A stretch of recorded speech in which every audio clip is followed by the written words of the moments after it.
सबसे अधिक भाग्यशाली है कि स्वयं आप हमें कल्याण प्रदान करने के लिए यहाँ पधारे। मैं मुमुक्षु से मिलने के लिए सदैव उत्सुक रहता हूँ। धन्यवाद प्रभु। यहाँ ऋषिकेश में भगवान श्री राम के भाई लक्ष्मण जी ने तपश्चर्या की थी, इसलिए यह मंदिर लक्ष्मण मंदिर के नाम से प्रचलित है। यहाँ उपवित परिवर्तन करने की विशेष महिमा है।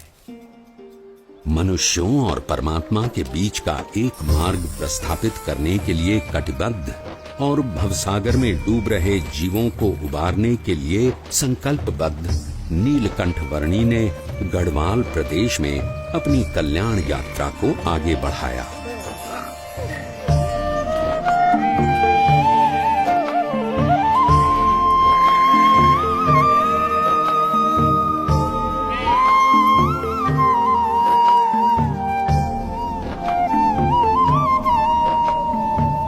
किसी भी परिस्थिति में अपने ध्येय तक पहुंचने की नीलकंठ वर्णी की संकल्प शक्ति के सामने कोई भी विकट रास्ता सरल बनकर रह जाता था।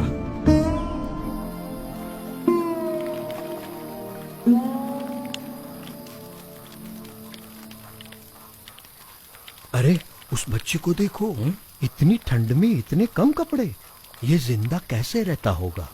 प्रकृति की हर कठिनाई को हंसते मुंह सहकर भी प्रकृति के तत्वों का आनंद लेते रहना नीलकंठ वर्णी के लिए सहज था। उनकी ये विलक्षणता कभी-कभी प्रकृति के तत्वों में भी ऊर्जा का संचार कर देती थी।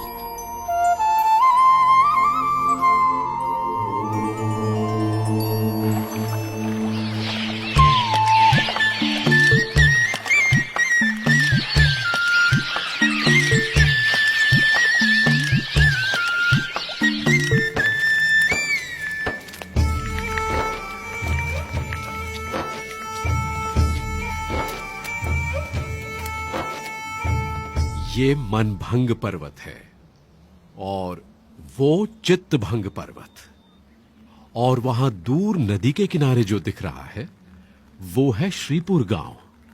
उस रास्ते से हम ऊपर केदारनाथ जा सकते हैं।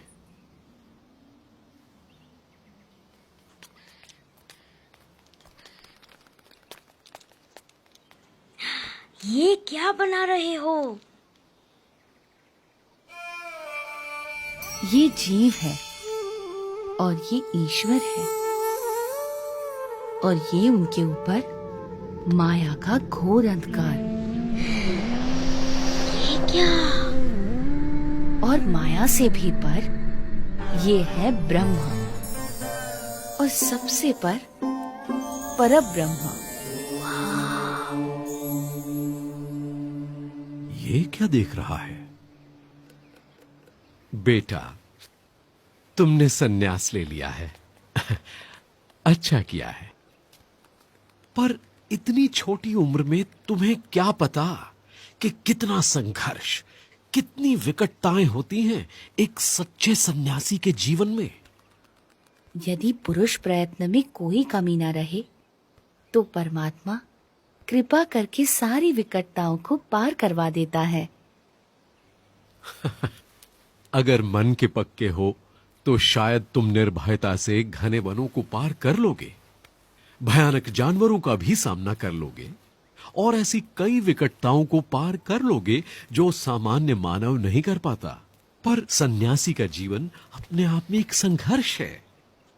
साधु का जीवन कोई गुलाब के फूलों की सेज नहीं कि जिस पर आराम से सो जाओ, पर वो दो धार वाली तलवार है जिस पर मृत्यु पर्यंत चलना है। जहां ध्येय शुद्ध हो वहां उसे पूर्ण करने के सारे मार्ग परमात्मा तय कर देते हैं।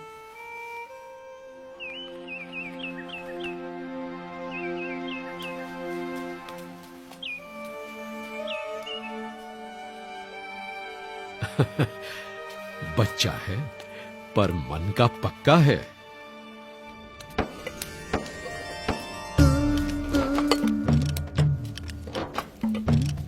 दुर्गम पहाड़ियों के बीच से भी रास्ता निकाल लेना, भयानक परिस्थितियों से भी बड़ी सहजता से निकल जाना और भोजन के लिए जो कुछ भी मिले उससे अपने शरीर को अनुकूल कर लेना नीलकंठ वर्णी भली भांति जानते थे।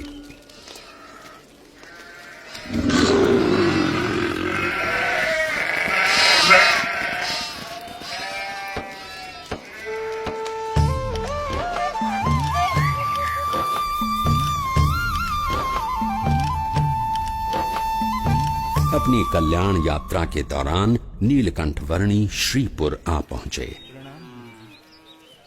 प्रणाम महंत। आशीर्वाद। स्वस्थ तो हो ना? हाँ। प्रणाम। शुभम भवतु। कल्याण। ईश्वर मंगल करे। बाल योगी है, सुबह से यहीं ठहरे हैं।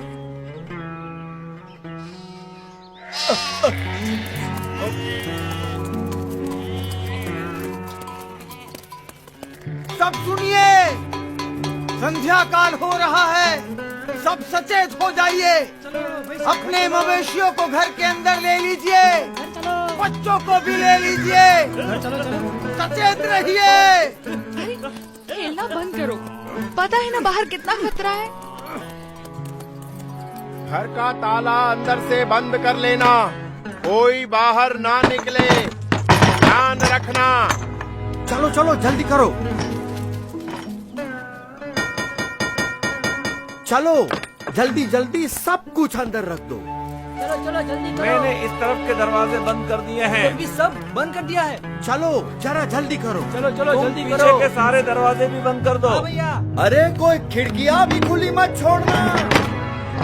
अरे सामान आने के बाद अपने सभी लोगों को अंदर बुला लो, कोई बाहर ना रह जाए। बेटे, मैं इस कमलेश्वर मठ का महंत हूं। अंधेरा हो रहा है और रात बहुत डरावनी होगी।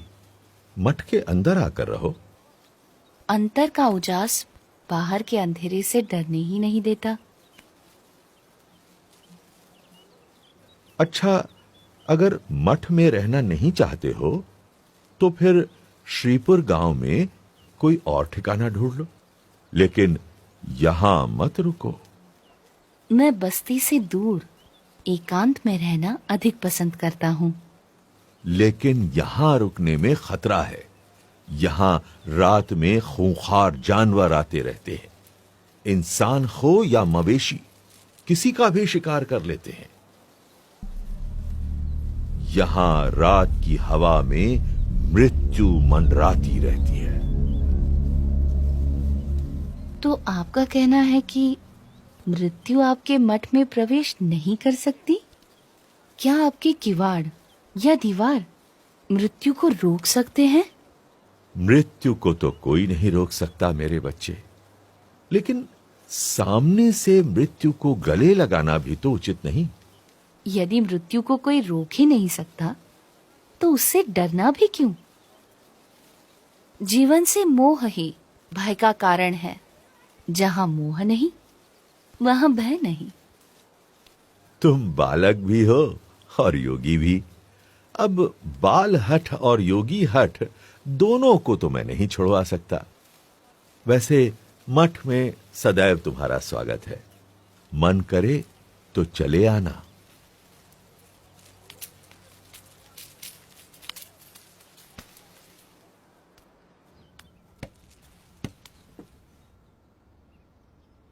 मुझे भय है, अगर कोई जंगली जानवर आ गया तो इसकी मौत निश्चित है।